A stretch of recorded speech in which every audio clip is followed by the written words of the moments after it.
अस्सलाम वालेकुम स्टूडेंट्स, कैसे हैं आप सब। उम्मीद करती हूँ कि सब ठीक होंगे। तो स्टूडेंट्स, आज एक नई सीरीज़ जो है वो स्टार्ट करने लगी हूँ, जो कि है मावन फार्मासिस्ट गाइड, यानी जो असिस्टेंट फार्मासिस्ट होते हैं, ठीक है, ये उनका कोर्स है, ठीक है, एनटीएस के अकॉर्डिंग है। और इल्मुल अदविया आपकी बुक है, दूसरा पेपर है जिसके अंदर डी ई और एफ, ठीक है, ये जो तीन पार्ट्स हैं इसके अंदर इंक्लूडेड है। मोहम्मद अनीस अंजुम की ये बुक है, ठीक है। तो चलते हैं अपने टॉपिक की तरफ, स्टार्ट करते हैं अपनी बुक को। तो कोशिश यही होगी कि ये जो आपके पेपर्स आ रहे हैं इनके आने से पहले पहले सिलेबस कवर हो जाए और आपके कंसेप्ट क्लियर हो जाए, और आप एटलीस्ट जो है वो अपनी सेल्फ राइटिंग से जो है वो कुछ ना कुछ पेपर को अच्छे से अटैम्प्ट कर लें। और जो है वो अल्लाह की मर्ज़ी हुई और आपकी मेहनत हुई तो इंशाल्लाह अल्लाह ताला आपको कामयाबी देगा। तो चलते हैं जी, सबसे पहले बुक को स्टार्ट करते हैं। और जो हमारा टॉपिक है जी, फार्माकोलॉजी से क्या मुराद है, ठीक है। ये यहाँ पे सारे इसके कंटेंट्स दिए हुए हैं, ठीक है। तो ये आपकी जो बुक है ये आलमोस्ट 142 पेजेस की है। तो इंशाल्लाह देखते हैं जी, इसको स्टार्ट करते हैं। तो सबसे पहले हमारे पास जो हमारी बुक है जी, जो कि इल्मुल अद्वियात के नाम से है, जिसको इंग्लिश में फार्माकोलॉजी कहा जाता है। और सबसे पहला जो यहाँ पे क्वेश्चन है जी फार्माकोलॉजी का, कि फार्माकोलॉजी क्या है। अब देखें स्टूडेंट, फार्मा जो वर्ड होता है, ठीक है, अपनी जो है मेन जो है वो टॉपिक की तरफ जाने से पहले हम थोड़ा सा अपनी जो बुक है उसके मतलब थोड़ा सा इल्म देख लेते हैं, नॉलेज देख लेते हैं। अब उसमें सबसे पहले ये हमें क्या बता रहा है कि देखिए जी, फार्माकोलॉजी में जो वर्ड फार्मा है, ठीक है, फार्मा का मतलब होता है ड्रग। ड्रग का मतलब क्या है, कीमियाई मरकबात। और कॉलोजी मतलब स्टडी, ठीक है, नॉलेज या इलम। अब यानी कि जो कीमियाई मरकबात हैं या जो ड्रग्स हैं, ठीक है, उनका जो नॉलेज होता है, ठीक है, उनकी जो स्टडी होती है वो क्या कहलाती है, फार्माकोलॉजी कहलाती है। अब ये क्योंकि हम मेडिसिनल जो है ब्रांच डिस्कस कर रहे हैं, ठीक है, तो अब कीमियाई मरकबात जो है वो कहाँ पे इनका इस्तेमाल करना है, मेडिकल फील्ड है तो ज़ाहिर सी बात है ये लाइफ के ऊपर होगा, हैवानात के ऊपर होगा इसका इस्तेमाल, ठीक है। तो जब कीमियाई मरकबात और हैवानात के दरमियान हम जो है ताल्लुकात के मुशाहदे को के इल्म को फार्माकोलॉजी कहा जाता है। यानी ये जो कीमियाई मरकबात हैं ये हैवानात के ऊपर किस तरह से जो है वो इनके दोनों के दरमियान में इंट्रैक्शन होती है, इनका ताल्लुक किस तरीके से है, ठीक है, ये किस तरीके से जो है ना एक दूसरे के ऊपर असरअंदाज होते हैं, ठीक है। तो ये जो आप जब चीज़ें डिस्कस करते हैं, इनको जो ऑब्जर्व करते हैं, ठीक है, तो ये इल्म हमारे पास क्या कहलाता है, फार्माकोलॉजी का क्या इल्म कहलाता है। यानी कीमियाई मरकबात और हैवानात के दरमियान में जो ताल्लुक है, ठीक है, इसके मुशाहदे को हम इल्म फार्माकोलॉजी कहते हैं, ठीक है। अब उसके बाद है जी, जबकि कीमियाई मरकबात और इंसानों के दरमियान तामुलात के मुशाहदे को क्लिनिकल फार्माकोलॉजी कहा जाता है। यानी कि अब ये जो क्लिनिकल फार्माकोलॉजी है इसमें क्या होगा कि स्टूडेंट, ये जो मरकबात हैं, ठीक है, ये इंसानों के ऊपर किस तरह के रिएक्शन देते हैं, किस तरह के तामुलात करते हैं। यानी जो ड्रग है वो जिस्म के ऊपर क्या असरात दे रही है, कि आपने जो है वो एक पेन किलर ली है, एक दर्द के लिए मेडिसिन ली है, तो क्या उसने वाकई में बॉडी के अंदर जाके जो पेन को पैदा कर रहे हैं, जो केमिकल बॉडी के अंदर बन रहे हैं जो कि पेन की वजह बन रहे हैं, क्या उसने वाकई में जाके उन केमिकल को स्टॉप किया, ठीक है। तो ये वाला जो मुशाहदा होता है, ये वाला जो इल्म होता है, ये क्या कहलाता है, हमारे पास क्लिनिकल फार्माकोलॉजी कहलाता है। अब इसकी तारीफ हम यूँ भी कर सकते हैं कि फार्माकोलॉजी वो इल्म है जिसमें हम अद्वियात के अफ़ाल का मतलब कि मेडिसिन जो हैं उनके क्या फंक्शन है, ठीक है। मतलब आपको पता है कि कोई मेडिसिन जो है वो बुखार के लिए है, कोई पेन के लिए है, कोई जो है वो जो है आपके इन्फेक्शन को ट्रीट कर रही होती है, ठीक है, बॉडी के अंदर जो होते हैं। तो कहता है कि इनके अफ़ाल का मतलब है कि मेडिसिन का फंक्शन क्या है। फिर इसके बाद कहता है कि ये अद्वियात जिस्म के मुख्तलिफ अफ़ाल पर किस तरह असरअंदाज होती हैं, कि अब जिस्म के ऊपर क्या असर आ रहे हैं। आपने मेडिसिन खाई है तो आपकी जो पेन थी, ठीक है, जो आपके पट्ठों के अंदर जो मसल के अंदर पेन थी, क्या वाकई में ठीक हो गई है, ठीक है। और ये अफ़ाल के ऊपर यानी मसल्स को जाके अफेक्ट कर रही है, हमारी बॉडी के जो पट्ठे हैं उनको कर रही है, हमारी बॉडी के जो ऑर्गन्स हैं, ठीक है, अज़ा हैं, उनके ऊपर कर रही है, या किसके ऊपर इसके असर जो है ना वो आ रहे हैं। उसके बाद कहता है कि इसके अलावा दवा के इंतज़ाब और जिस्म से खारिज होने का मुतालिया किया जाता है। अब ये कि बॉडी के अंदर ये जाके किस तरह से जज़ब होती है, ठीक है, कहाँ पे जज़ब हो रही है और किस शक्ल में जो है ये बॉडी से जो है बॉडी के ऊपर एक्शन दे रही है, ठीक है। और फिर उसके अलावा इसको जिस्म से कैसे खारिज हो रही है ये, ठीक है। यानी कि ये अगर जैसे हम अब आगे चल के देखेंगे तो सारी मेडिसिन की जो एक्शन है वो डिटेल के साथ देखेंगे कि मेडिसिन जो है वो जज़ब कैसे होती है और कुछ मेडिसिन जो है वो बॉडी से किस तरह से रिमूव हो रही होती है। तो ये जो है चीज़ें हमारे पास जो है वो फार्माकोलॉजी का इल्म कहलाता है, ठीक है। कि सिंपली क्या है कि फार्माकोलॉजी जो है ये कीमियाई मरकबात कि इंसानी ज़िंदगी के ऊपर या हैवानात जो हैं, ठीक है, एनिमल्स की लाइफ के ऊपर जो है ना क्या इसका इफ़ेक्ट आता है, ठीक है, इनके क्या फंक्शन होते हैं, ठीक है, क्या इनके अफ़ाल हैं और जिस्म में जाके किन अज़ा को, किस बॉडी के किस हिस्से के ऊपर जो है ना ये असरअंदाज होती है, किस तरह से जज़ब होती है और किस तरह से इसका जिस्म से जो है ना इखराज होता है। तो ये थी फार्माकोलॉजी। फार्मेसी, आगे फार्मेसी कहते हैं कि ये वो इल्म है जिसमें अद्वियात को तैयार करने और इनके मुनासिब इस्तेमाल का मुतालिया, ठीक है, ये हमारे पास क्या कहलाता है, फार्मेसी कहलाता है। फार्मेसी स्टूडेंट देखें कि ये वो फील्ड होती है जिसके अंदर हम लोगों ने मेडिसिन को तैयार भी करना होता है, रिसर्च करनी होती है कि कौन सा केमिकल जो है वो किस बीमारी के ख़िलाफ़ यूज़ हो रहा है, ठीक है, और इनका फिर जो है ना मेडिसिन बनाने के बाद उसको जो है आपने उसका मुतालिया भी करना है, मुनासिब मुतालिया ये देखना है कि ये जो है वाक़ई में जिस्म के जो अफ़ाल हैं, ठीक है, उनको बेहतर कर रही है या नहीं कर रही, ठीक है, जो इसका इस्तेमाल क्या क्या है, ठीक है, तो ये जो चीज़ें ये हमारे पास क्या कहलाती है, फार्मेसी कहलाती है। आगे चलते हैं जी। यानी यहाँ पे ये जो फार्मेसी और फार्माकोलॉजी की अगर हम बात करें कि दोनों में डिफरेंस क्या है, तो फार्माकोलॉजी जो है ये हम सिर्फ और सिर्फ कीमियाई मरकबात और इंसानों के ऊपर इसके अफेक्ट देखते हैं, ठीक है, और जो फार्मेसी है इसके अंदर आपने मेडिसिन को प्रिपेयर करना है, मेडिसिन बनानी है, ठीक है, और उसका देखना है कि इस्तेमाल क्या क्या है, ये चीज़ जो है ये फार्मेसी के अंदर आती है, ठीक है। उसके बाद हम आगे चलते हैं जी। ये आपके कुछ MCQs यहाँ पे डिस्कस किए हुए हैं, इंशाल्लाह एक अलग से लेक्चर के अंदर ये इन सारे जो MCQs हैं उनको भी हम कवर करेंगे। तो आगे जो कह रहा है जो चीज़ नेक्स्ट डिस्कस की हुई है कि अद्वियात जिस्म में अद्वियात के जिस्म में दाखिले के मुख्तलिफ तरीके बयान करें कि अद्वियात जिस्म में किस तरह से दाखिल होती हैं, ठीक है। अब देखिए स्टूडेंट, आपने अपनी ऑब्जर्वेशन में भी देखा होगा कि कुछ मेडिसन है जिनको जो कि हम कैप्सूल की शक्ल में लेते हैं, कुछ ऐसे हैं जो इंजेक्शन लगवाते हैं, ठीक है, कोई कुछ ऐसे हैं जो कि वेन के अंदर इंजेक्शन में जाते हैं, कुछ ऐसे हैं जो कि पेट के अंदर लगते हैं, ठीक है, डिफरेंट तरह से मेडिसिन जो है वो बॉडी के अंदर जो है वो दी जाती है, ठीक है। कुछ मेडिसिन ऐसी होती हैं जो कि ज़ुबान के नीचे रखी जाती हैं। तो अब ये जो है अद्वियात जो है जिसमें मुख्तलिफ तरीके से इनको इंटर किया जाता है, इनका दाखिला किया जाता है और ये फिर वहाँ पे जाके डिफरेंट तरह के फंक्शन देते हैं। अब ये वाला जो आपका क्वेश्चन है ये काफ़ी इंपॉर्टेंट क्वेश्चन है, रिपीट भी हुआ है, ठीक है। तो सबसे पहले देखें जो स्टूडेंट जिस्म में अद्वियात को दाखिल करने के जो है ना 4 तरीके हैं, ठीक है, जिसमें से सबसे पहला तरीका है जी ओरल रूट या फिर बज़ेरिया मुँह, यानी कि जो कि बहुत कॉमन तरीका है, ठीक है। नॉर्मली ज़्यादातर मेडिसिन जो है वो पेशेंट इसके साथ कंफर्टेबल होता है और ओरली मेडिसिन लेना जो है वो पसंद करता है, ठीक है। अब इसमें कहता है कि ये सबसे कदीम और आसान तरीका है। इसको इस्तेमाल का फ़ायदा ये है कि इंजेक्शन के मुकाबले में दर्द नहीं होता, ठीक है, ज़ाहिर सी बात है इसके लिए कोई पेन नहीं होगी, पेशेंट इसको खुद इस्तेमाल कर सकता है, ठीक है। अब देखें जहाँ पे इसके कुछ बेनिफिट्स हैं वहाँ पे कुछ नुकसान भी हैं।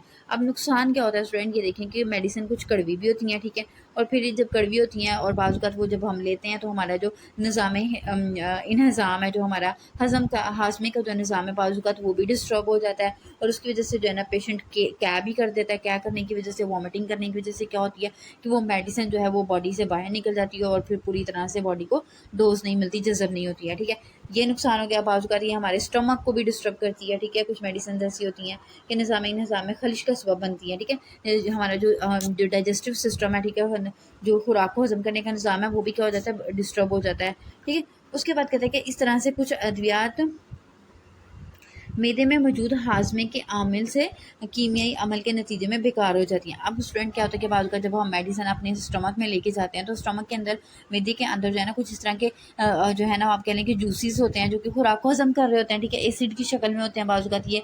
अब वो क्या करते हैं कि जब उसमें मेडिसिन जाती है तो मेडिसिन बाज़ औक़ात उन केमिकल की प्रेजेंस की वजह से, ठीक है, प्रॉपर्ली काम नहीं कर पाती हैं, ठीक है, और वो जो है वो जो कीमियाई अमल उन्होंने करना है, ठीक है, वो क्या हो जाता है, वो बेकार हो जाता है, काम नहीं करेंगी। जैसे कहते हैं कि मसलन इंसुलिन ग़िज़ा की मौजूदगी में कुछ अद्वियात आसानी से जज़ब नहीं होती, ठीक है। अब जैसे इसमें बात करें इंसुलिन की, ठीक है, कि जो है जैसे ही अगर वो जाएगी, ठीक है, तो अगर इंसुलिन अगर हमारे स्टमक में जाती है, ठीक है, तो उसमें क्या होगा कि उसके रिज़ल्ट में हमारा जो स्टमक की जो केमिकल्स हैं, ठीक है, वो उसको काम नहीं करने देंगे, ठीक है, मेडिसिन बेकार हो जाएगी। और इस या फिर खुराक होगी तो खुराक की मौजूदगी में भी जो है वो काम नहीं होगा। रीज़न ये है कि खुराक जब होगी तो वहाँ पे जो है ना जो स्टमक के जूसेस हैं, ठीक है, जो कि एसिडिक भी होते हैं, ठीक है, वो वहाँ पे प्रेजेंट होंगे और खुराक हज़म नहीं होगी। इसके अलावा कह रहा है कि अगर बाज़ औक़ात इमरजेंसी कंडीशन होती है, ठीक है, अब आप टैबलेट फॉर्म लेते हैं या ओरली जो मेडिसिन ले रहे होते हैं स्टूडेंट, उसका असर जो होता है वो थोड़ा लेट आता है, कुछ घंटे बाद आता है। और जो है इमरजेंसी कंडीशन में अगर आप मेडिसिन देते हैं तो वो जो है पेशेंट के लिए जो है ना बाज़ औक़ात कंफर्टेबल नहीं होता है, ठीक है। तो इमरजेंसी में की सूरत हाल में ये मौजूद तरीका नहीं होता, ठीक है, दवा को जज़ब होने के लिए कुछ वक़्त दरकार होता है और अगर पेशेंट बेहोश हो तो स्टूडेंट तब भी आप ज़ाहिर बात है पेशेंट होश में नहीं है तो वो कैसे टैबलेट ले लेगा, ठीक है, कि कैसे सिरप वगैरह लेगा। अगर ये देंगे तो उल्टा ये जो है उसकी जान के साथ खेलने वाली बात होगी, ठीक है। तो वो तरीका ये जो है, इस तरह से इसके कुछ फ़ायदे हैं तो कुछ नुकसान भी हैं। उसके बाद कहता है कि मुंह के ज़रिए दी जाने वाली अद्वियात मंदरजा ज़ैल अद्वियाती शक्ल में हो सकती हैं। कहते हैं कि अब जो है अगर हम जो ओरली लेते हैं, ठीक है, जब हम मुंह के थ्रू लेते हैं तो वो बाजू का डिफरेंट शक्लों में होती है, ठीक है। अब उसमें जो है सबसे पहले जो आ जाती है, ठीक है, उसमें हम कहते हैं जी गोलियाँ आ जाती हैं, सफूफ आ जाता है जिसको पाउडर शक्ल में कहते हैं, कैप्सूल आ जाता है, शरबत आ जाते हैं, सस्पेंशन मिक्सर और एलेक्सर्स आ जाते हैं, यानी कि लिक्विड शक्ल में, ठीक है, माया की शक्ल में, साशे की शक्ल में होते हैं, ठीक है। कुछ मेडिसिन मतलब छोटे छोटे जो है ना वो साशे के में प्रेजेंट होती हैं। जैसे आपके पास सबसे कॉमन सी एग्जांपल इनो की है, ठीक है, ग्लोब्यूल्स की शक्ल में होते हैं, ठीक है। ग्लोब्यूल मतलब क्या है, छोटे छोटे जर्रे होंगे, ठीक है। इसके अलावा कतरों की शक्ल में भी मेडिसिन होती है। तो ये जो है ये हम ओरली ले रहे होते हैं, बाय जो है वो ओरल रूट लेते हैं, मुंह के जरिए लेते हैं। अब कुछ मेडिसिन ऐसी होती हैं जो कि इंजेक्शन के जरिए दी जाती हैं, ठीक है, सेकेंड रूट है। अब सेकेंड रूट में इंजेक्शन के जरिए, और इसको हम क्या कहते हैं, पेरेंट्रल रूट भी कहते हैं, ठीक है। अब जो पेरेंट्रल रूट के थ्रू मेडिसिन दी जाती है उसमें क्या है कि ज़्यादातर इंजेक्शन की शक्ल में दी जाएगी। अगर जिस्म में दवा इंजेक्शन के ज़रिए दाखिल की जाती है तो इसको हम पेरेंट्रल रूट कहते हैं, ठीक है। और उसके बाद कहता है कि इसके जैसे हर फन जो रूट है उससे कुछ फ़ायदे भी होते हैं तो नुकसान भी होते हैं। इसके भी इसी तरीके से कुछ फ़ायदे भी हैं और नुकसान भी हैं, जिनका जायज़ा मुख्तलिफ इंजेक्शन के इनफरादी तरीक़ों को बयान करके किया जाएगा। अब स्टूडेंट इंजेक्शन भी जो होता है वो डिफरेंट तरह के होते हैं, ठीक है। कुछ हम जो है वो अपनी वेन्स में लगाते हैं, ठीक है। कुछ ऐसे होते हैं जो कि मसल में लगा रहे होते हैं, पट्टों में लगा रहे होते हैं, ठीक है। कुछ ऐसे होते हैं जो कि स्किन के अंदर लगते हैं। तो फिर उसी लिहाज से इनके फ़ायदे और नुकसान भी होते हैं। अब इनको वन बाय वन हम डिस्कस करते हैं। सबसे पहले कहते हैं कि इंजेक्शन के ज़रिए जिस्म में अद्विया दाखिल करने के मंदरजा तरीके हैं। सबसे पहले जो स्टूडेंट कॉमन तरीका आ जाता है वो जी इंट्रामस्कुलर हमारे पास आ जाता है। इंट्रामस्कुलर का मतलब ये है कि ऐसा इंजेक्शन जो कि मसल के अंदर लगेगा, पट्टों के अंदर लगेगा, ठीक है। अब इसका ये है कि स्टूडेंट ये पट्टों के अंदर लगेगा लेकिन आपने इसको खून की नालियों में नहीं लगाना। अगर आप लगाएंगे तो ये नुकसान देगी, ठीक है। अब कहते हैं कि इस तरीके से दवा जिस्म के मुख्तलिफ अज़लात में दाखिल की जाती है। अज़लात का मतलब क्या है कि जिस्म के पट्टों में दाखिल की जाती है। एहतियात ज़रूरी है कि सुई जो है यानी जो इंजेक्शन की नीडल है, ठीक है, असाब या खून की नालियों में दाखिल ना हो, ठीक है। यानी हमारे जो असाब हैं, जो हमारा जो है जो असाब वो चीज़ें होती हैं वो आप कह लें कि बॉडी के अंदर स्ट्रक्चर्स होते हैं, साख्तें होती हैं जो कि क्या कर रही होती हैं, हमारे जिस्म से हमारे दिमाग की तरफ पैगाम लेके जाती हैं और पैगाम से दिमाग से जो है वो वापस जिस्म की तरफ पैगाम लेके आ रही होती हैं, ठीक है। तो ये अगर असाब में लग जाएगा वो इंजेक्शन तो at the spot on the spot जो है वो फ़ौरन पेशेंट की डेथ हो सकती है। या खून की नालियों में दाखिल अगर ना हो, ठीक है, अगर खून की नालियों में भी जाएगा तो तब भी ये जो है प्रॉब्लमेटिक होगा, इसका साइड इफ़ेक्ट आएगा, टॉक्सिसिटी हो जाएगी और दवा अज़लाती रेशों में फैलती है और तेज़ी से जज़ब होती है। और जब आप इंट्रामस्कुलर लगाते हैं, मसल के अंदर लगाते हैं, तो वो मेडिसिन जो है वो तेज़ी से जज़ब होती है।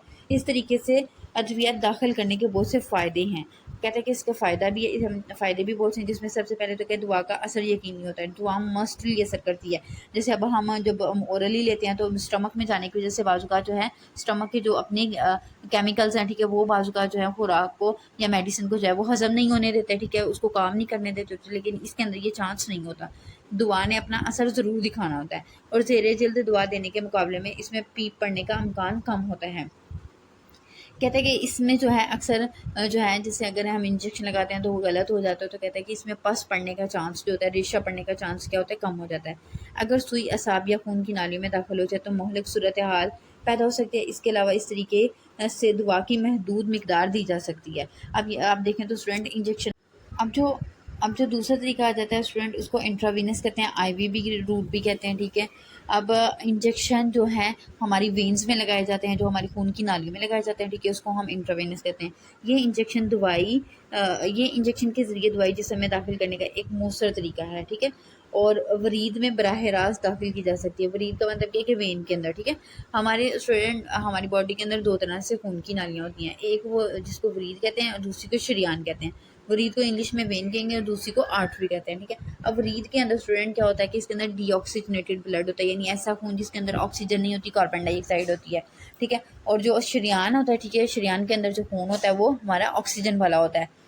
अच्छा जी, कहता है कि इसको आईवी इंजेक्शन भी कहते हैं, ठीक है, जो वेन में लगाया जाता है। ये आम तौर पर इस जगह का इंतखाब किया जाता है जहाँ वरीदें नुमायाँ हो। अब कहते हैं कि जिस्म में देखें स्टूडेंट बहुत सारी वरीदें होती हैं, बहुत जगहों पे वेन्स होती हैं, ठीक है। अब हमने कौन सी वेन में लगाना है, तो हमने कोशिश करनी है ऐसी वेन में लगाएं जहाँ पे जो है ना वो नुमायाँ हो, आसानी से नज़र आ रही हो, क्योंकि इस तरीके के में दवा के असरात फ़ौरी हासिल हो जाते हैं। ये भी जो है स्टूडेंट जब आईवी इंजेक्शन लगाते हैं तो उसमें भी आपको रिजल्ट्स जो हैं वो बहुत जल्दी मिल जाते हैं। इसलिए हंगामी सूरत हाल में ये एक मौसर तरीका है, ठीक है। यानी एमरजेंसी में भी अगर आप देखें तो जल्दी से जब किसी एमरजेंसी सूरत हाल में लेके जा रहे होते हैं पेशेंट को, तो डॉक्टर जो हैं वो इंजेक्शन लगा रहे होते हैं, ठीक है। इसके बजाय कि वो टैबलेट सिरप वगैरह दें, तो वो इंजेक्शन को प्रेफर कर रहे हैं।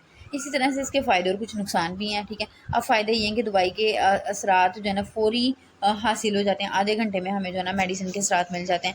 हंगामी सूरत हाल में ये तरीका बहुत मुफीद है, यानी एमरजेंसी की सूरत हाल है, ठीक है। अगर जैसे पेशेंट बेहोश है या क्या कर रहा हो, ठीक है, अब क्या कर रहा हो, स्टमक मतलब प्रॉपर्ली काम नहीं कर रहा, तो आप अगर आप ओरली मुंह के थ्रू मेडिसिन देंगे तो वो किधर हजम होगी, वो तो वॉमिट के थ्रू निकल जाएगी। तो इस कंडीशन में आप इंजेक्शन लगाना जो है वो बेस्ट है। या पेशेंट बेहोश है, ठीक है, उस कंडीशन में भी आप जो है ना वो इंजेक्शन लगा सकते हैं। या कुछ बाज़ पेशेंट की मेंटली हालत इस तरह की होती है कि स्टूडेंट आप उसको टैबलेट नहीं दे सकते हैं, ठीक है, ओरली मेडिसिन नहीं दे सकते हैं, ठीक है। तो उस कंडीशन में भी अगर आप इंजेक्शन लगाते हैं तो वो जो है अच्छा रहता है। उसके बाद कहता है कि अगर ऐसी अदवाइयाँ जो बज़ैर मुँह मैदे में ज़ाया हो जाएँ, उनको इसी तरीके से जिस्म में दाखिल किया जाता है। और ऐसी मेडिसिन जो कि जिनको आप स्टमक के में अगर बाय द वे इंटर करते हो, ठीक है, मुँह के थ्रू लेके जाते हो स्टमक में, तो वो ज़ाया हो जाती हैं, ठीक है। तो फिर उनको हम जब इस तरीके से देंगे तो वो मेडिसिन ज़ाया होने का चांस नहीं होगा, बल्कि मेडिसिन जल्दी काम करती है। अब कहते हैं दवाई के मुकम्मल असरात भी हासिल होते हैं, दवाई की ज़्यादा मिकदार भी इसमें दी जा सकती है। नुकसानात का क्या है कि सबसे बड़ा नुकसान ये कि इसमें सारी बात है पेशेंट खुद इंजेक्शन नहीं लगा सकता। इसमें आपको किसी ना किसी हेल्पर की ज़रूरत होगी, किसी ट्रेंड पर्सन की बल्कि ज़रूरत होगी, ठीक है।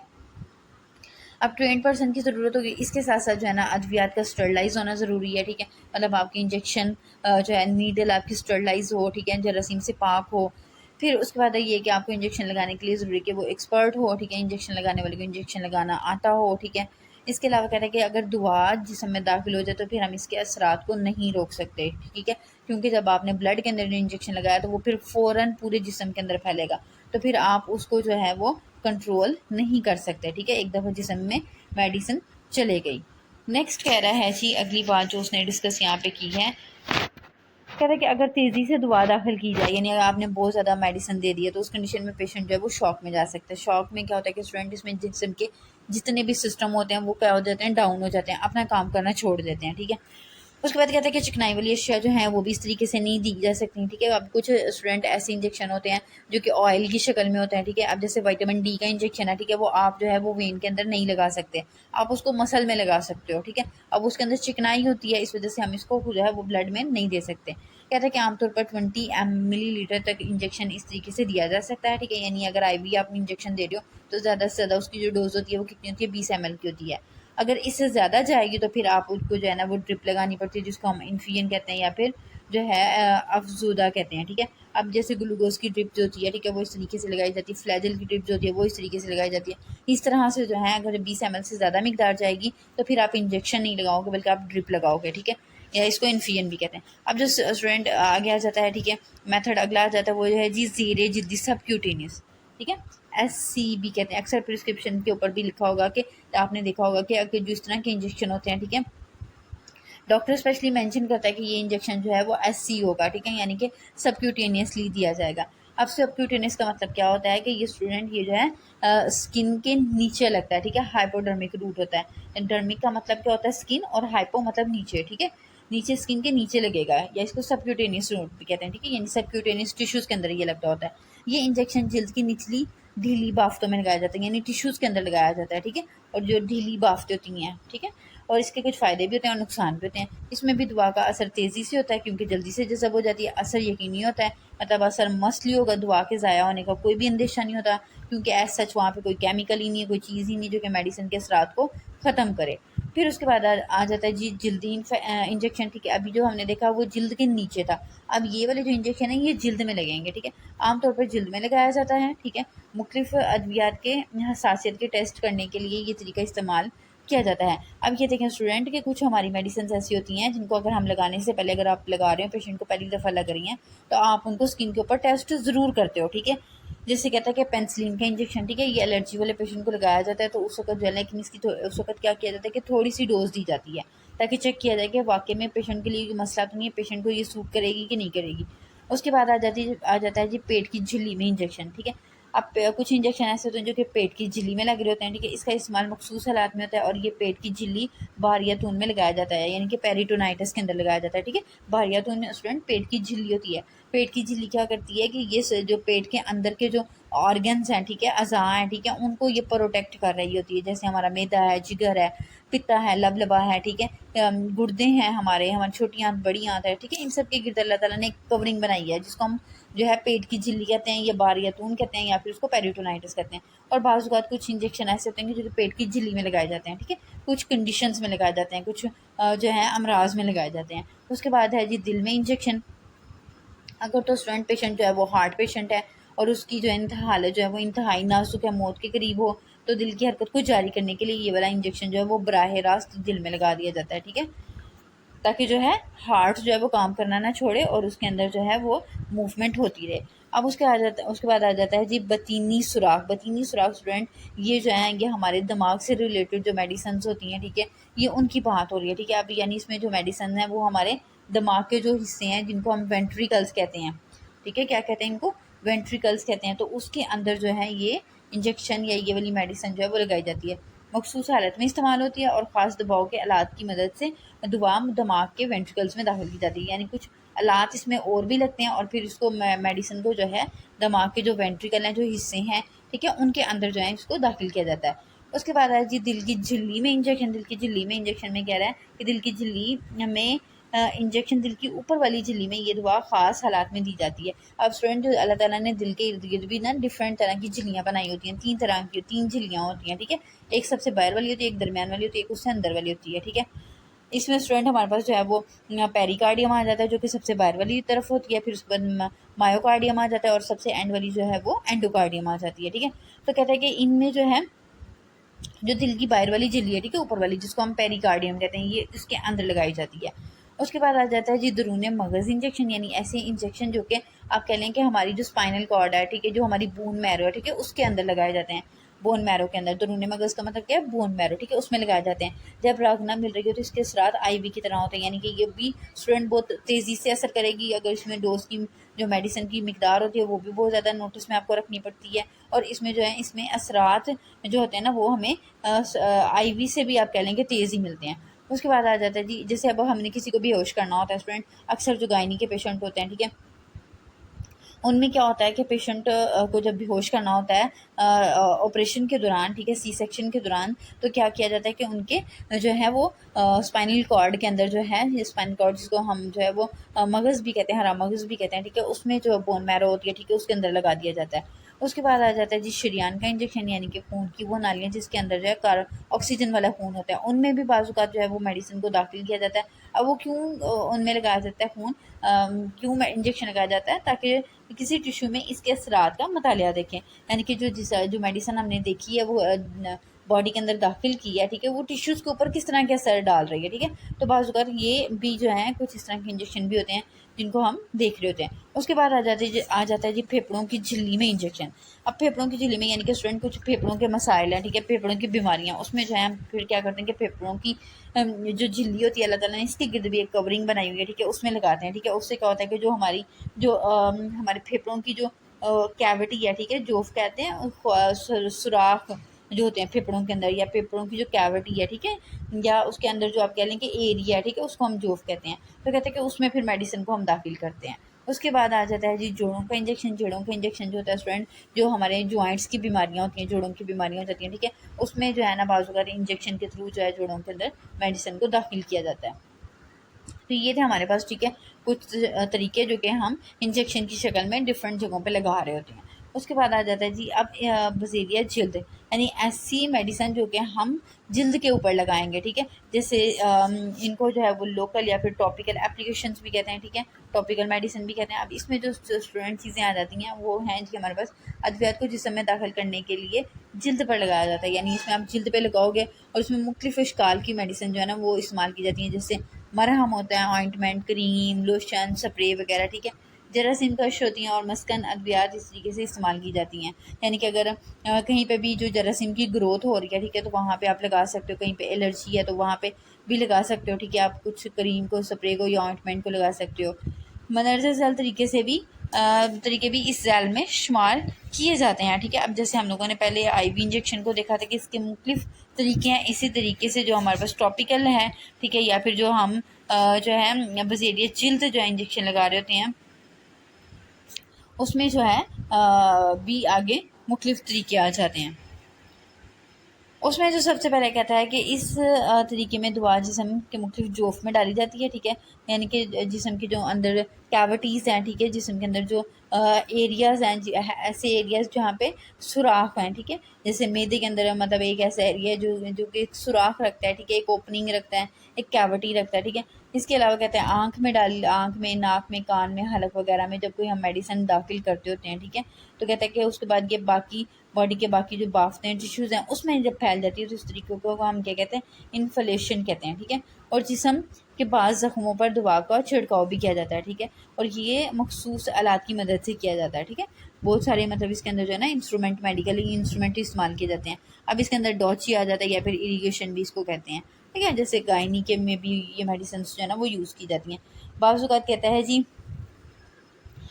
कुछ अद्वियात तेल के असास में हल करके जिस्म के मुख्तलिफ जौफ में डाली जाती हैं। अब कहते हैं कि कुछ मेडिसिन ऐसी होती हैं जिनको हमने किसी तेल के अंदर मिक्स करना होता है और फिर उसके बाद उनको इस्तेमाल करना होता है। मसलन जैसे बत्ती या शवाफ या फिर रहम के लिए बोगीज़, ठीक है, रहम बोलते हैं यूट्रस को, ठीक है, और बत्ती या शयाफ जो हैं जो कॉन्स्टिपेशन, जो कब्ज़ के पेशेंट होते हैं, ठीक है, उनके अंदर जो है वो स्पॉस्टरी हम दे रहे होते हैं, ठीक है, उनको जो है वो मकद के रास्ते से या फिर रेक्टली जो है वो हम मेडिसिन दे रहे होते हैं, ठीक है। तो इस तरीके से जो है इसमें हम जो है वो तेल के थ्रू मेडिसिन डाल के इस्तेमाल कर रहे होते हैं। उसके बाद आ जाती है जी गशा या नमी वाली जिल्द के रास्ते।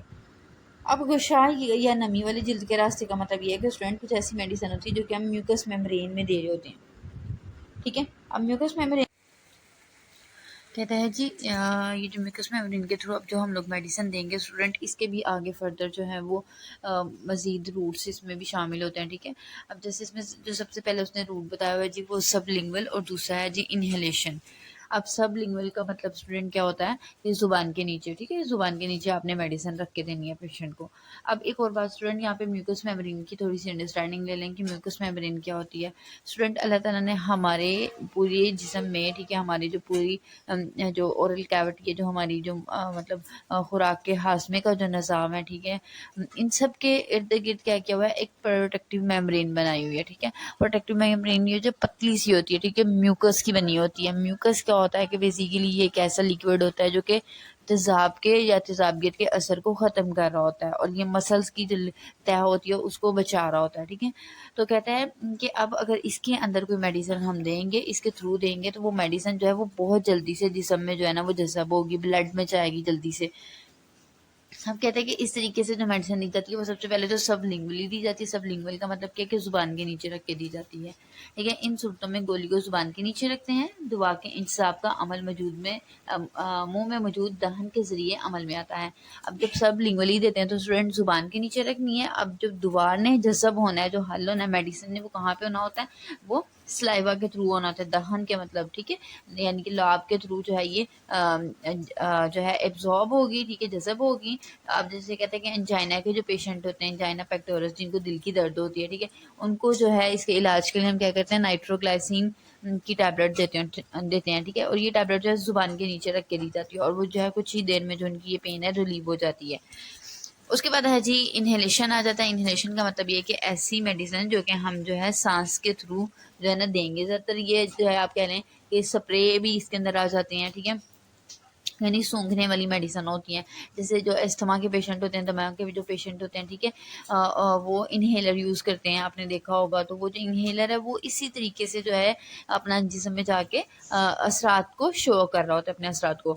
अब जैसे नज़ला ज़ुकाम की मेडिसिन है, या फिर जो है ना नाक बंद करने के लिए जैसे ज़ाइनोसिन इन्हेलर यूज़ किया जाता है, ठीक है, तो वो जो है वो इसी तरह से काम करते हैं।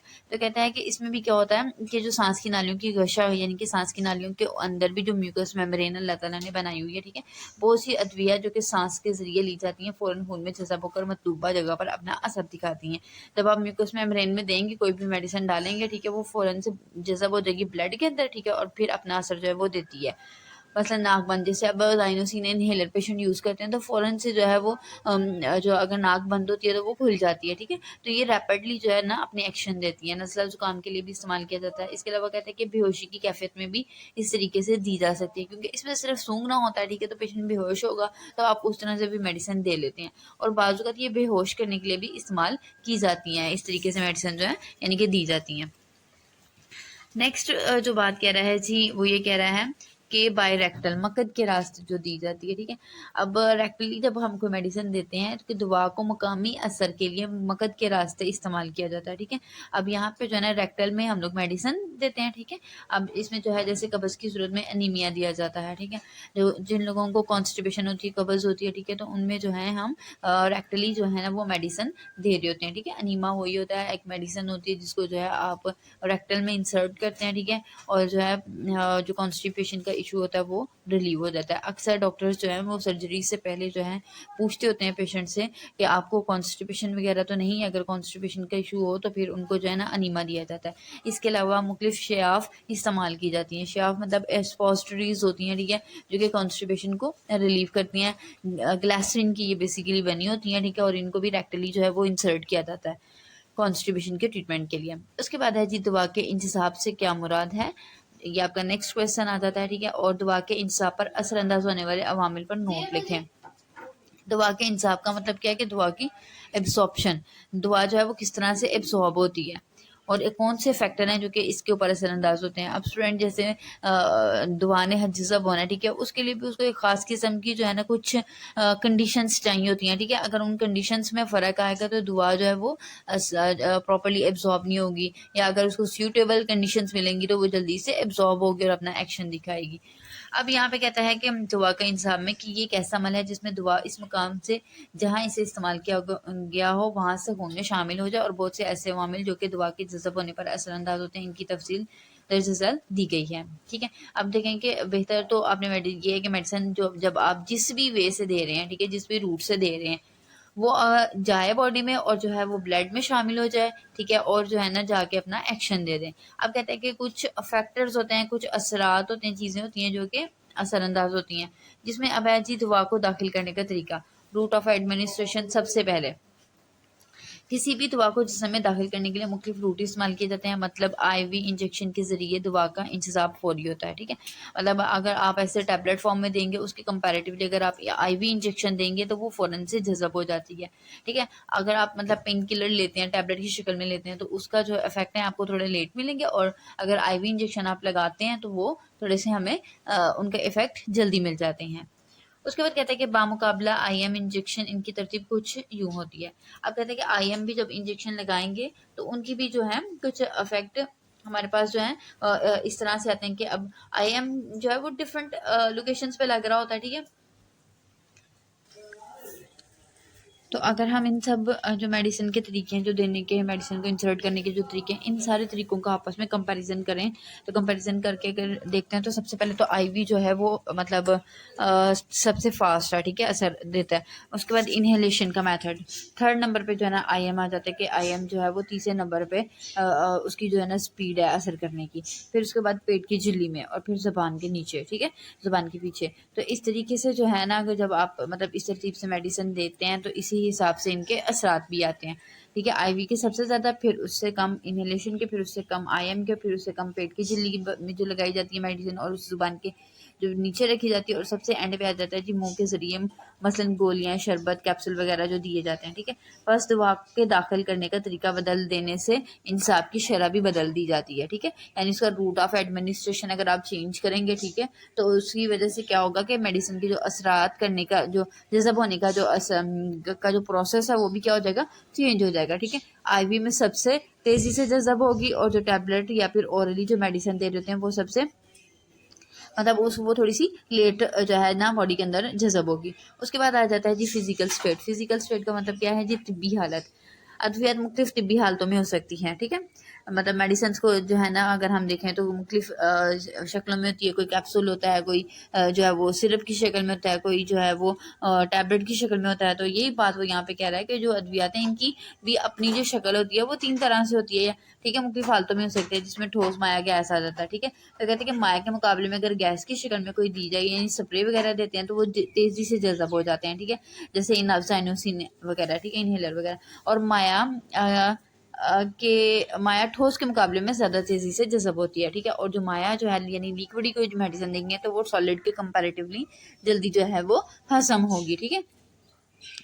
उसके बाद आ जाता है जी नेक्स्ट जो चीज़ यहाँ पे डिस्कस कर रहा है, जो दूसरा फैक्टर आ जाता है। पहला तो जो हमने देखा है जी रूट ऑफ एडमिनिस्ट्रेशन, ठीक है। रूट ऑफ एडमिनिस्ट्रेशन का मतलब ये कि दवा को जो जिस समय दाखिल करना है, अगर वो रूट चेंज होगा, ठीक है, तो मेडिसिन की जो इंतज़ाब की शरह वो भी बदल जाती है।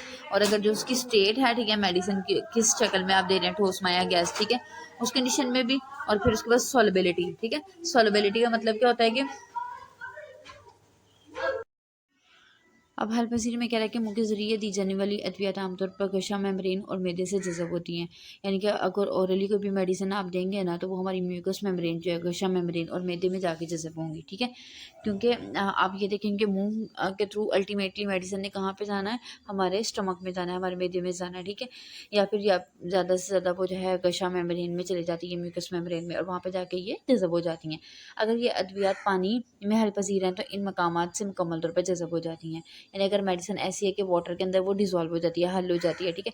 तो इन एरियाज़ में वाटर भी होता है, ठीक है, म्यूकस मेम्ब्रेन है, ठीक है, वहाँ पे भी जो है वो अल्लाह ताला ने उसको लिक्विड इन्वायरमेंट दिया हुआ है, ठीक है। तो वहाँ पे भी जज़ब हो जाएगी। और महलूल की शक्ल में दी जाने वाली अद्वियात मसलन जो शरबत है, ठीक है, ठोस यानी गोली के मुकाबले में ज़्यादा तेज़ी से जज़ब होती हैं। यानी कि अगर आप शरबत ले रहे हैं ना और मेडिसिन ले रहे हैं, ठीक है, मेडिसिन में शरबत है, ठीक है, तो वो जज़ब जल्दी होगा एज़ कम्पेयर टू टैबलेट, ठीक है। और अद्वियात जिस मकामात से दाखिल की जाती हैं, वहाँ की मकामी कैफियत हल पसीरी पर असरअंदाज होती हैं।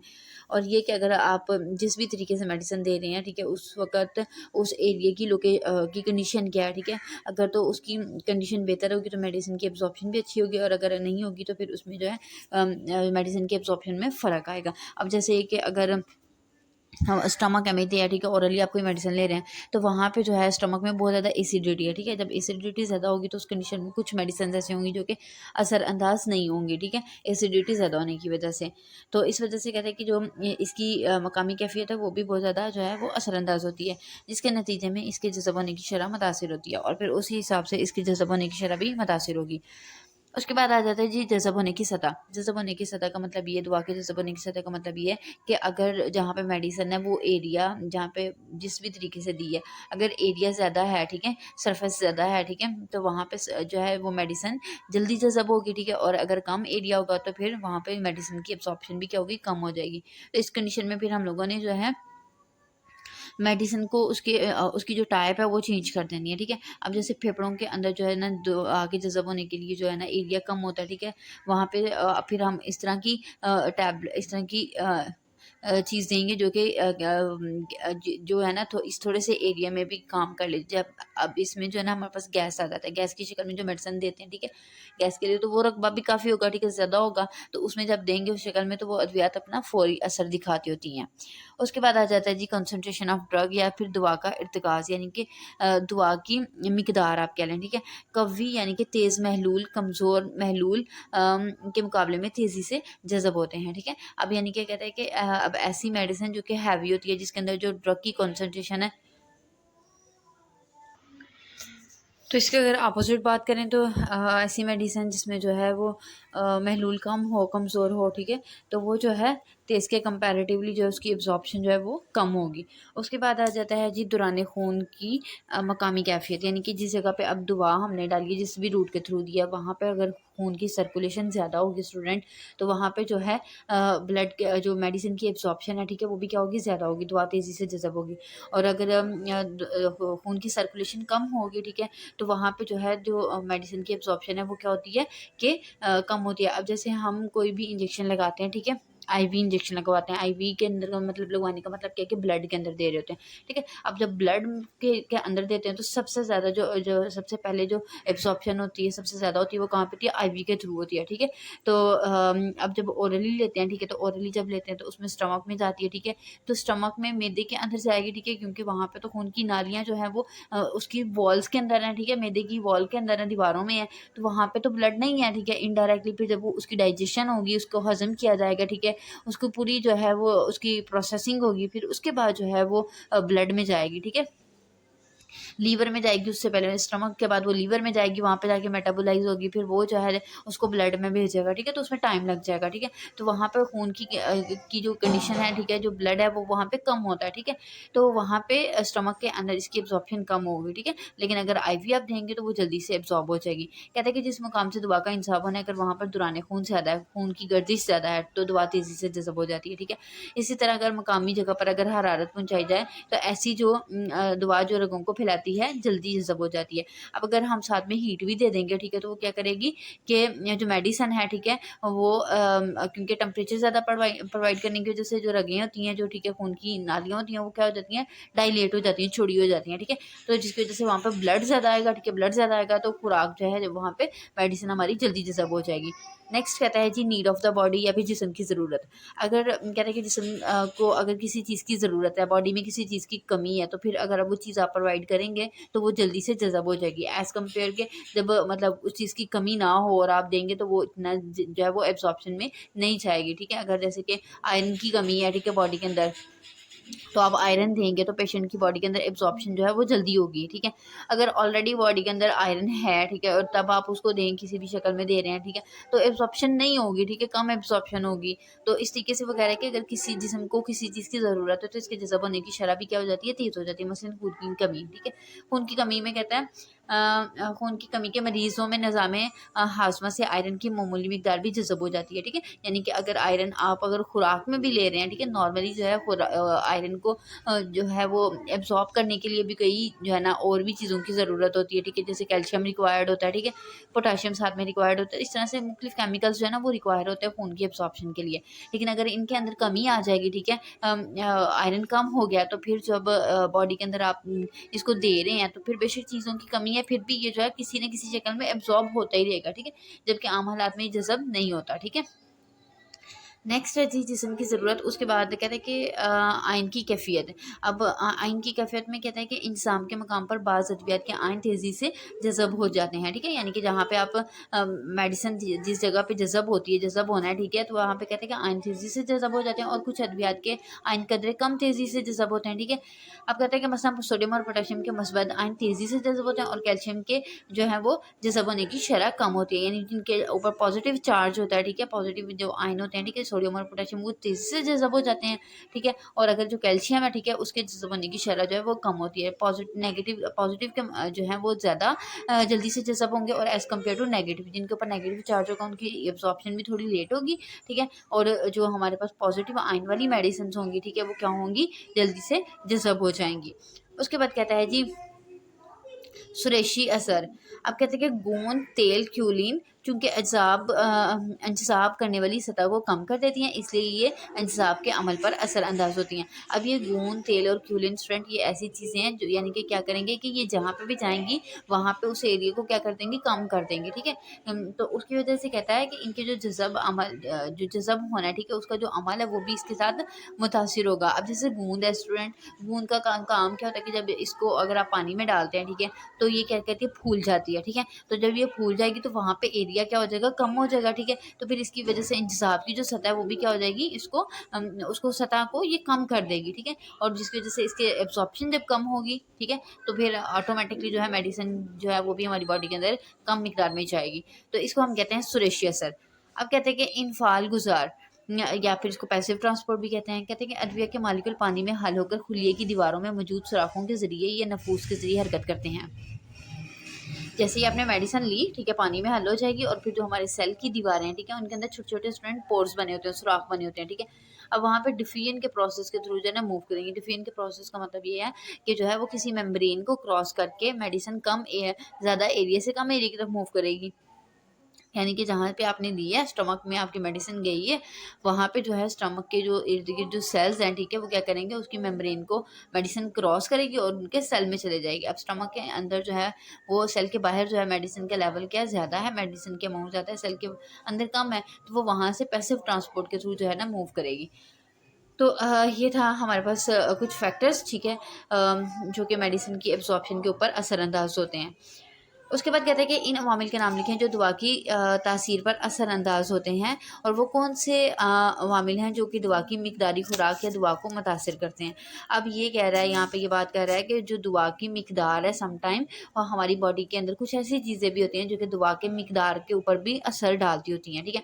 अब वो यहाँ पे हमने जो है ना डिस्कस करनी है। सबसे पहले यहाँ पे भी जो चीज़ आ जाती है वो भी रूट ऑफ एडमिनिस्ट्रेशन आ जाता है कि आप किस तरीके से मेडिसिन दे रहे हैं। दवा को मुख्तलिफ ज़रियों से जिस्म में दाखिल किया जा सकता है। मसलन एक मखसूस गोली की शक्ल में मुंह के ज़रिए इस्तेमाल की जा सकती है, और वही दवा इंजेक्शन की शक्ल में IV या IM के तरीके से भी दी जा सकती है, ठीक है। फिर कहते हैं कि पहली सूरत में दवा को जज़ब होने और मतलूबा जगह तक पहुंचने में वक़्त लगता है, इसलिए दवा का असर भी जो है वो थोड़ा-सा लेट होता है, और इंजेक्शन की शक्ल में देंगे तो वो फ़ौरन खून में शामिल हो जाती है और मतलूबा जगह पहुँचती है और अपने असरात देती है। और बाज़ औक़ात एक ही दवा मुख्तलिफ ज़रियों से खून में शामिल की जाए तो मुख्तलिफ असरात ज़ाहिर होते हैं। कहते हैं कि अगर एक ही मेडिसिन है, अगर आप उसको ओरली भी दे रहे हैं, उसको IV भी दे रहे हैं या IM दे रहे हैं, तो उसके असरात जो हैं वो मुख्तलिफ होंगे। अब कहते हैं कि मसलन बिस्मथ सब कार्बोनेट के मुँह के ज़रिए दिया जाए तो निज़ामे हाज़मा पर मकामी असर रखता है, जबकि इंजेक्शन के ज़रिए दिया जाए तो सुजाक के इलाज में इस्तेमाल किया जाता है, ठीक है। अब कहते हैं कि अगर बिस्मथ सब कार्बोनेट को आप देंगे तो ये हमारा जो डाइजेस्टिव सिस्टम है ना उसके ऊपर असरअंदाज होगा, लेकिन अगर आप इसको जो है इंजेक्शन की शक्ल में देंगे तो जो सुजाक के पेशेंट होते हैं, ठीक है, ये उनके ऊपर जो है, यानी गोनोरिया के जो पेशेंट होते हैं, ठीक है, तो उनके ऊपर जो है इसके मतलब असरात आएंगे, गोनोरिया को ये ट्रीट करेगी, ठीक है। तो उसके बाद आ जाता है जी मिकदारी खुराक। मिकदारी खुराक में कहते हैं कि दवा की मिकदारी खुराक भी दवा की तसीर से मुख्तलिफ तरीक़ों से असरअंदाज होती है। मरीज़ की उम्र और हालत के मुताबिक दवा की मिकदार मुनासिब होना ज़रूरी है। अब कहता है कि दवा की जो मिकदार है, अब देखें कि कुछ छोटे बच्चे होते हैं, ठीक है, उनके अंदर जो है हम छोटा एक आधा जो मेडिसिन देते हैं, ठीक है, उसकी डोज़ और होती है, जो बड़ों को देते हैं उसकी डोज़ और होती है, जो बूढ़ों को देते हैं उसकी डोज़ और होती है, ठीक है। तो कहते हैं कि अगर ये कम होगी तो मतलूबा असरात हासिल नहीं होंगे, और अगर ज़्यादा होंगे तो फिर ज़हरीले असरात का सबब बनेंगे। यानी मेडिसिन अगर जितनी डोज में पेशेंट को रिक्वायर्ड है उसकी एज के हिसाब से, ठीक है, तो अगर उतनी नहीं दी जा रही, ठीक है, उससे कम दी जा रही है तो फिर वो असर नहीं करेगी, और अगर ज़्यादा दी जाएगी तो वो फिर जहरीले इफेक्ट जो है वो शो करेगी, ठीक है। यानी कि अगर एक बच्चा है, ठीक है, बच्चे को आपको पता है कि डोज कम रिक्वायर्ड होती है, उसको हाफ टेबल स्पून चाहिए, और अगर आप जो है ना उसको 2 टेबल स्पून या 1 टेबल स्पून दे रहे हैं तो वो उसके अंदर टॉक्सिसिटी काज करेगी। अगर उसे कम देंगे तो वो जो है असरअंदाज नहीं होगी, ठीक है, अपने असरात ज़ाहिर नहीं करेगी। बाज़ औक़ात एक ही दवा की मुख्तलिफ मिकदारी खुराक मुख्तलिफ असरात ज़ाहिर करती है।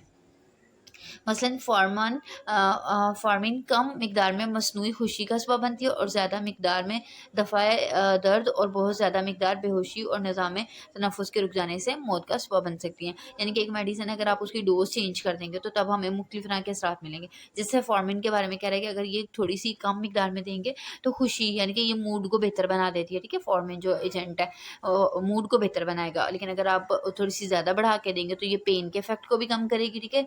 दफ़ाए दर्द का मतलब क्या है कि ये दर्द को ख़त्म करेगी, और अगर उससे भी ज़्यादा बढ़ाएँगे तो फिर ये बेहोशी पैदा कर देगी और साँस का जो लेने का अमल है उसको भी स्टॉप कर देती है, ठीक है। उसकी वजह से मौत की ये वजह बन सकती है।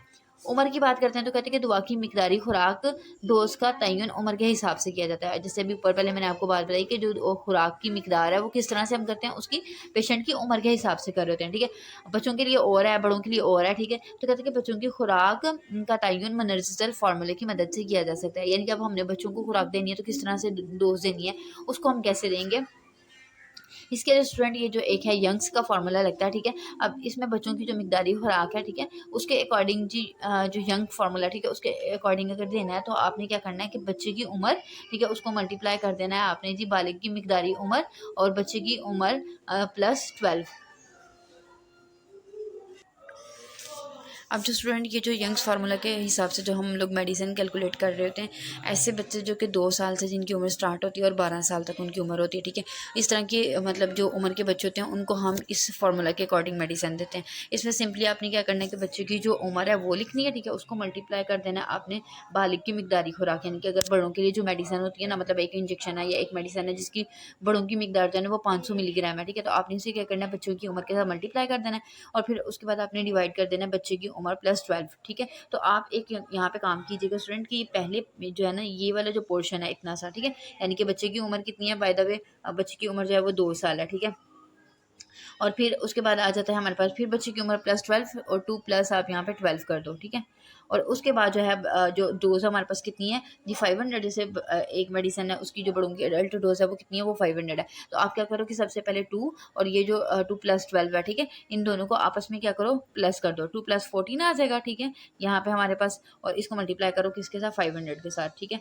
तो जब आप इसको सारे को पूरे को सॉल्व करोगे, 2 7 सा हमारे पास क्या आ जाएगा, 14 आ जाएगा। 7 को 500 पे डिवाइड करोगे तो ये 17 1 पॉइंट समथिंग आएगी डोज, ठीक है। 6 होगी या 8 आएगी, कुछ इस तरीके से आएगी, ठीक है। तो इतनी जो है ना इस तरीके से आप डोज को कैलकुलेट कर सकते हो। उसके बाद आ जाता है जी क्लार्क का फार्मूला, ठीक है। क्लार्क का फार्मूला स्टूडेंट ये जो है बच्चे के वजन के लिहाज से जो है ना इसमें मेडिसिन प्रिस्क्राइब की जाती है। अब बच्चे का वजन आपने लेना है पाउंड में, ठीक है, बालिग अफराद की खुराक, और उसको डिवाइड कर देना है 150 पे। अब जैसे उसी तरीके से हम कर लेते हैं कि बच्चे का वजन ले लेते हैं, ये जी बच्चे का वजन 4 पाउंड है, ठीक है। 4 पाउंड में उसका वजन है, ठीक है। उसको आपने क्या करना है कि जी बालिग अफराद की खुराक कितनी है, 500 है, ठीक है।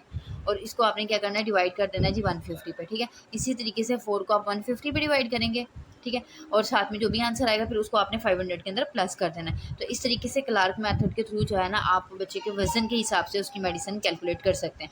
उसके बाद आ जाता है जी डिलिंग फार्मूला आ जाता है। डिलिंग फार्मूला स्टूडेंट ऐसे बच्चे जिनकी उम्र 4 साल से लेके 20 साल तक है, ठीक है, उनके लिए जो है ये वाला फार्मूला जो है वो इस्तेमाल करते हैं। बच्चों की इसमें भी इसी तरीके से करेंगे कि बच्चे की उम्र लेंगे हम लोग साल में, उसको डिवाइड कर देंगे 20 पे और उसको मल्टीप्लाई कर देंगे बालक की मिकदारी खुराक के साथ, ठीक है, जो बड़ों की जो मिकदार होगी उस मेडिसिन की, ठीक है, तो उसके साथ आपने इसको मल्टीप्लाई कर देना है।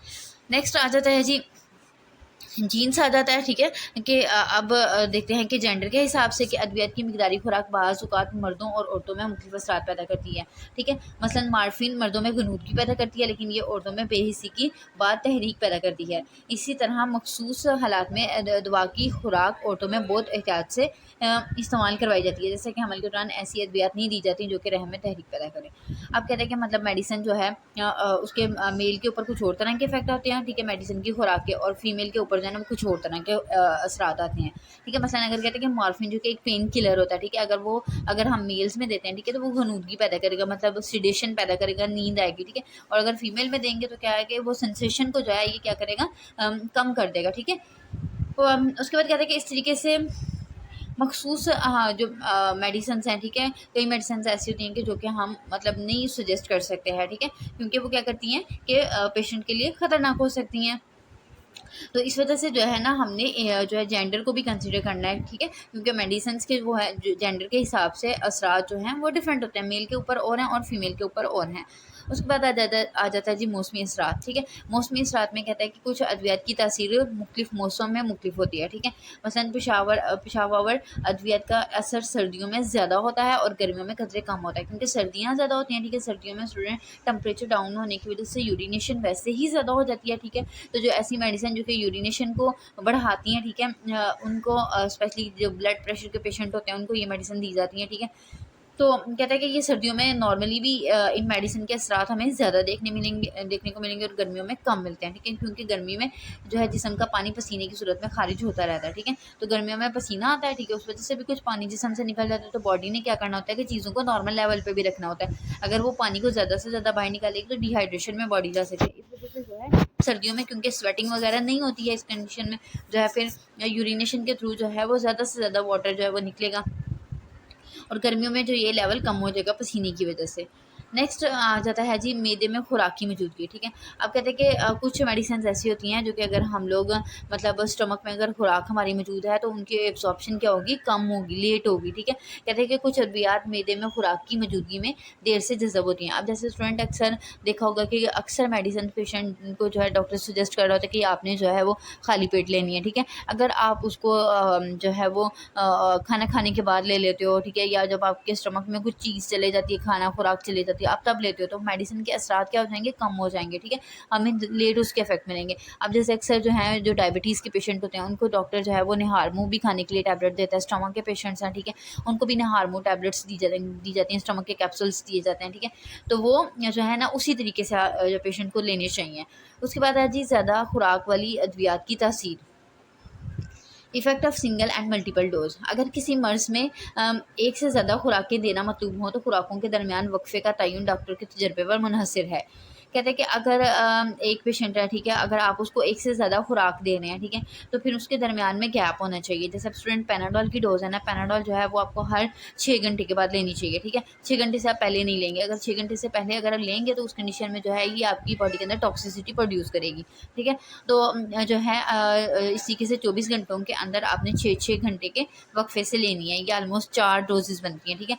तो कहते हैं कि ये डॉक्टर फिर जो है ना अपने तजर्बे से ये तयन करके देता है कि आपने मेडिसिन जो है 8 घंटे बाद लेनी है, या आपने 2 घंटे बाद लेनी है, या फिर आपने जो है वो 4 घंटे बाद लेनी है, ठीक है। तो कहते हैं कि दवा के इंतजाम, हयाताती इंतकाल और अखराज को मद्देनज़र रख के दवा के दरमियानी वक्फे का तयन किया जाता है। यानी कि कहते हैं कि जब मेडिसिन ली है, ठीक है, डॉक्टर ये देखता है कि इसने जज़ब कब होना है, ठीक है। हयाताती इंतकाल का मतलब ये है कि उसके जो केमिकल्स हैं, ठीक है, वो जिस्म में जहाँ पे रिक्वायर्ड है वो वहाँ तक कब तक पहुँच जाएंगे, ठीक है। उसके एब्जॉर्प्शन के बाद वो अपने इंग्रेडिएंट में डिसॉल्व होकर कब तक जो है ना वो उस जगह पे पहुँच जाएगी, और उसके बाद ये कि ये कितनी देर में बॉडी से निकल भी जाती है, ठीक है। ये सारी चीज़ों को मद्देनज़र रखते हुए हम लोगों ने एक दरमियानी वक्फे का तयन करना है, ठीक है, जिसका मकसद है कि खून में गैर जहरीली यकसा और मौसर दवा की मकदार को बरकरार रखना है, ठीक है। क्योंकि आपको पता है कि कोई भी मेडिसिन जब आप ज़्यादा डोज में लोगे तो वो फिर क्या होती है, जहरीली हो जाती है, ठीक है। इस वजह से हमने इन चीज़ों को मद्देनज़र रखते हुए खून के अंदर उसकी मकदार को जो है वो एक नॉर्मल लेवल में रखना है। मसलन कहते हैं कि 10 मिलीग्राम मॉर्फिन का मस्कनी असर जो है 3 से 5 घंटे तक बरकरार रहता है। मतलब अगर आप 10 मिलीग्राम मॉर्फिन ले रहे हो वो तो उसका असर कब तक रहेगा, 3 से 5 घंटे तक रहेगा। अपने तजर्बे और मरीज़ की कैफियत को मद्देनजर रखते हुए डॉक्टर तय करता है कि अगली खुराक 3 घंटे, 4 घंटे या फिर 5 घंटे बाद दी जाएगी, ठीक है। मतलब पेशेंट की कंडीशन देखनी है। अगर पेशेंट जो है बहुत वीक है, ठीक है, ठीक है, या उसके स्टमक की कंडीशन ऐसी नहीं है तो फिर उस कंडीशन में, या फिर पेशेंट जो है वो गनूदगी में है, ठीक है, तो फिर इन चीज़ों को मद्देनज़र रखते हुए जो है ना फिर हम लोगों ने देखना है। या फिर अगर दर्द है तो बहुत ज़्यादा दर्द है, दर्द अगर कम है तो हम उसको 5 घंटे बाद भी दे सकते हैं, 4 घंटे बाद भी दे सकते हैं। लेकिन अगर दर्द बहुत ज़्यादा है तो उस कंडीशन में हम फिर उसको 3 घंटे बाद भी दे लेंगे, ठीक है। तो इस तरीके से जो है हमने पेशेंट की को जो मेडिसिन देनी है, ठीक है, ये भी किस टाइम में देनी है और कितनी खुराकें देनी है ये भी जो है ना नोटिस में रखनी है। उसके बाद आ जाता है जी अज़ाफ़ी असर आ जाते हैं, अज़ाफ़ी अनासर आ जाते हैं। कहते हैं कि जब एक ही असर रखने वाली मुख्तलिफ़ अद्वियात को इकट्ठे इस्तेमाल किया जाता है तो अलजबरे के कायदे की रूह से इनका असर दोनों अद्विया के अज्ज़ाई मजमूए के बराबर होता है। इसे अज़ाफ़ी असर कहा जाता है। मसलन एड्रेनालिन और एफिड्रिन को मिलाकर इस्तेमाल किया जाए तो ये अज़ाफ़ी असर ज़ाहिर करती हैं। कह रहे हैं कि जब एक ही मतलब मेडिसिन है जो कि एक ही चीज़ के लिए इस्तेमाल हो रही है, मतलब पेन किलर है, ठीक है, अगर आप वो ले रही हैं यानी कि दोनों आपने ले लिए हैं, पेन किलर्स एक साथ ले लिए हैं, तो कहते हैं कि अलजबरे के कायदे के रूप से इनका जो असर होगा, ठीक है, यानी दोनों का मतलब बढ़ के असर आएगा, ज़्यादा असर आएगा। तो इसको हम क्या कहते हैं, अज़ाफ़ी असर कहते हैं। मसलन कहते हैं कि एड्रेनालिन और एफिड्रिन जो दोनों हैं, ठीक है, अगर इनको हम मिला के लेंगे, ठीक है, तो ये क्या करेंगे, जो जो रिज़ल्ट है, ठीक है, वो क्या होगा, बढ़ा के देंगी ये मेडिसिन। तो उसके बाद आ जाता है जी यानी कि पेन को के लिए अगर कोई मेडिसिन लेंगे, ठीक है, तो अगर 2 पेन किलर्स ले लेंगे तो फिर वो दोनों की दोनों मिला के अपना असर देंगे, और असर जो होगा वो क्या होगा, बूस्ट होगा, ठीक है, स्ट्रॉन्ग असर होगा। उसके बाद आ जाता है जी एक दूसरे का असर तेज़ करना या कव्युल असरी। नेक्स्ट है जी एक दूसरे का असर तेज़ करना, ये कविलसरी। अब इसमें कह रहे हैं कि अगर अद्विया के असर करने की जगह एक ही हो और इनके अद्वियात का मजमूई असर इनके अनफरादी असर के मजमूए से ज़्यादा हो तो इसको कविलसरी कहते हैं। मतलब कह रहे हैं कि अगर आप कोई ऐसी मेडिसिन ले रहे हैं जिनका जो एक्शन है वो एक ही सिस्टम के ऊपर है, यानी कि अगर कोई फॉर एग्जाम्पल आपने कोई मेडिसिन लिया, ठीक है, जो कि क्या कर रही हैं जो है वो ब्लड प्रेशर को ये कंट्रोल करती हैं, ठीक है। या जो है ब्लड प्रेशर के ऊपर ये असरअंदाज होती हैं, या फिर आपने ऐसी मेडिसिन ली जो कि दिमाग के ऊपर जो है ना दो मेडिसिन ली हैं, ये 2 से ज़्यादा ले लिया और वो हमारे जो है ना ब्रेन के ऊपर असर करती हैं, ठीक है। तो कहते हैं कि जब लेंगे तो इनका जो असरात आएंगे, ठीक है, इनके जो रिजल्ट आएंगे वो क्या होंगे, ज़्यादा हमें मिलेंगे, ठीक है, इनफरादी असर से के मजमूए के बराबर होंगे, यानी उससे ज़्यादा ही होंगे, ठीक है। इसको कबल असरी कहते हैं। मसलन कोकेन और एड्रेनालिन ब्लड प्रेशर को ज़्यादा करने के अमल को तेज़ कर देती हैं। अब जैसे कोकेन और एड्रेनालिन जब आप इकट्ठी ले लेंगे तो ये मजीद ब्लड प्रेशर को क्या कर देंगी, बढ़ा देगी। उसके बाद आ जाता है मिल अमली। अगर कहता है कि अगर 2 अद्वियात के असर करने की जगह मुख्तलिफ हो, यानी कि अगर आपने 2 मेडिसिन ली हैं, एक आपके एक सिस्टम पे असर कर रही है, दूसरी दूसरे सिस्टम पे असर कर रही है, ठीक है, तो इनके अद्वियात का मजमूई असर अद्वियात के इनफरादी असर के मजमूए से ज़्यादा हो तो इसको मिल इमली कहते हैं। अब कहते हैं कि अगर 2 मतलब मेडिसिन आपने ली हैं, ठीक है, और उनके असर करने की जगह भी जो है वो मुख्तलिफ है, एक आपके स्टमक पे असर कर रही है या एक आपके मसल्स पे कर रही है और दूसरा आपके दिमाग पे कर रही है, ठीक है, तो फिर कहते हैं कि इनके असरात अगर आपको जो रिजल्ट में मिलते हैं वो ज़्यादा मिले, इनहेंस होकर मिले, तो इसको क्या क्या कहते हैं, मिल अमली कहते हैं। अगर कहते हैं कि फॉर एग्जाम्पल आपने मसल में आपको दर्द है, ठीक है, और मसल के दर्द की वजह से आप सो भी नहीं पा रहे, तो उस कंडीशन में आप एस्पिरिन और फिनोबार्बिटोन इकट्ठे इस्तेमाल करवाएं तो मरीज को नींद भी आ जाती है। अब जो एस्पिरिन है और जो फिनोबार्बिटोन है, एस्पिरिन तो पेन किलर होगी और फिनोबार्बिटोन के अंदर भी क्या होता है कि पेन को कम करने के इफेक्ट होते हैं और साथ में जो है जो आपकी जो सुकून है या नींद देना जो है वो आती है। अब एस्पिरिन जो है ये जो हमारे लोकली जो जहाँ पे पेन के जो केमिकल हैं वो सक्रीट हो रहे थे वहाँ पे जाके असर कर रही होती है। अब जो फिनोबार्बिटोन है इसका असर जो है दिमाग पे होता है, दिमाग को जाके ये रिलैक्स कर देती है, ठीक है। तो कहते हैं कि दोनों का असर 2 मुख्तलिफ मकामात पर होता है, तो इस लेकिन फ़ायदा क्या हो जाता है, बेनिफिट ये मिल जाता है कि इनका दोनों मेडिसिन का असर जो है वो मिलके पेशेंट को रिलैक्स कर देता है, सुकून दे देता है, ठीक है। मतलब असरात बढ़ के हमें मिलेंगे, उसकी दर्द भी खत्म हो गई और पेशेंट को नींद भी आ गई। उसके बाद कहते हैं कि अद्वियात के असर तासीर को कम करना। अब कहते हैं कि अब जैसे जो मेडिसिन के इफेक्ट हैं वो कैसे कम हो सकते हैं, ठीक है। अगर आप 2 या 2 से ज़्यादा मतलब इकट्ठी मेडिसिन इस्तेमाल कर रहे हैं, ठीक है, तो उस कंडीशन में क्या होगा कि इनके असरात एक दूसरे से मुख्तलिफ हों और इनके साथ भी मुख्तलिफ होंगे, तो ये क्या करेंगे, एक दूसरे के असर को कम कर देती हैं, ठीक है। मसलन आपने कैफीन और बारबिटूरेट्स जो हैं वो लिए हैं, ठीक है। अब कैफ़ीन जो होती है स्टूडेंट और जो बारबिटूरेट्स हैं, बारबिटूरेट्स का काम क्या होता है कि ये सुकून देती हैं, ठीक है, दिमाग को रिलैक्स कर देती हैं, या जिनको झटके लगते हैं उनको जो है ना ये रिलैक्स करती हैं, और दिमाग की जो एक्टिविटी है यानी उसको ये क्या करती हैं, स्लो डाउन कर देती हैं। और जो कैफ़ीन होती है, ठीक है, ये क्या करती है, ये थोड़ी सी पेशेंट्स के अंदर जो है ना ये भी नींद को जो है वो लाती है, ठीक है, नींद इंड्यूस करती है। तो ना तो इस फिर अगर आप दोनों को अगर एक साथ ही इस्तेमाल कर लेंगे तो ना तो नींद ही आएगी और ना ही हमारा जो दिमाग है वो रिलैक्स होगा, ठीक है। तो दिमाग में कैफ़ीन का असर चुस्ती की सूरत में ज़ाहिर होगा, ठीक है, और रिलैक्स ना होने की वजह से उल्टा जो है दिमाग और ज़्यादा एक्टिवेट हो जाएगा, ठीक है। चनाचे ये असरात एक दूसरे के असरात को क्या कर देती हैं, कम कर देती हैं, ठीक है। कुछ मेडिसिन ऐसी होती हैं जिनको आप इकट्ठे नहीं ले सकते, ठीक है, तो वो उसी हवाले से बात कर रहा है। उसके बाद है जी दवा का आदी होना या खोगर होना।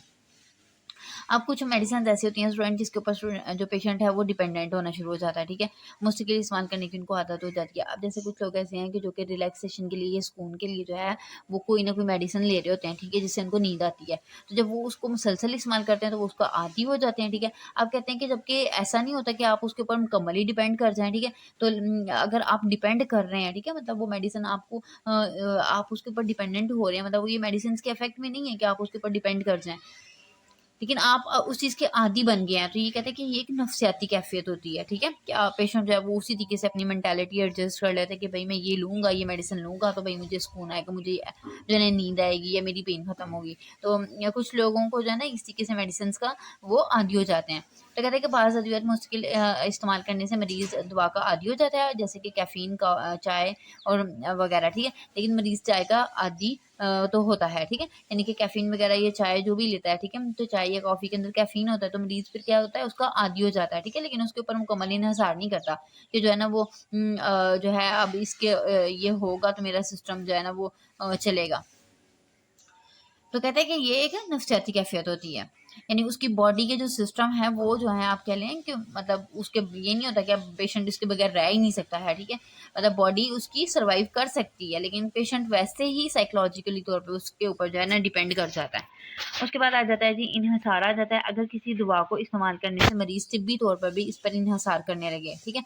अब पेशेंट जब वो जो है यानी कि उसकी सेहत भी उसी पे डिपेंड करे, ठीक है, और नफ्सियाती तौर पे भी उसी पे डिपेंड करे, मेडिसिन के ऊपर डिपेंड करे, ठीक है, यानी बॉडी भी उसी के ऊपर डिपेंडेंट हो जाए। जैसे अभी हमने देखा कि कैफीन जो अगर लेता है पेशेंट खुद तो आदी हो जाता है, लेकिन उसकी बॉडी इस चीज़ के लिए नहीं उसको डिपेंडेंट होती है कि उसके बगैर रह नहीं सकती है, ठीक है, तो नफ्सियाती कैफियत होती है। लेकिन अगर कुछ कंडीशन में बॉडी भी डिपेंड कर जाए और नफ्सियात भी डिपेंड कर जाए, तो ये जो कंडीशन होती है इसको हम क्या कहते हैं, इन्हिसार कहते हैं, ठीक है। इसकी खासियत ये कि अगर दुआ को छोड़ दिया जाए तो आप छोड़ देंगे तो मरकज़ी असबी हुलिये यानी जो हमारे दिमाग के जो सेल हैं वो ज़्यादा एक्टिवेट हो जाएंगे और जिस्म में इसकी अलामत ज़ाहिर हो सकती हैं, ठीक है, और ज़ाहिर होती हैं, ठीक है। मतलब ये कि जब पेशेंट जो है ना दिमाग बहुत ज़्यादा जब उसका एक्टिवेट होगा, पेशेंट रिलैक्स नहीं होगा, ठीक है, उसको नींद नहीं आएगी, ठीक है, उसको सोचें आएंगी, ठीक है, उल्टी सीधी। तो इस तरीके से जो है ना वो जब वो मेडिसिन छोड़ेगा तो उसके साथ इस तरह के इश्यूज़ आएंगे, ठीक है। उसकी रीज़न क्या है कि जो ब्रेन के सेल्स हैं वो ज़्यादा एक्टिवेट हो जाएंगे।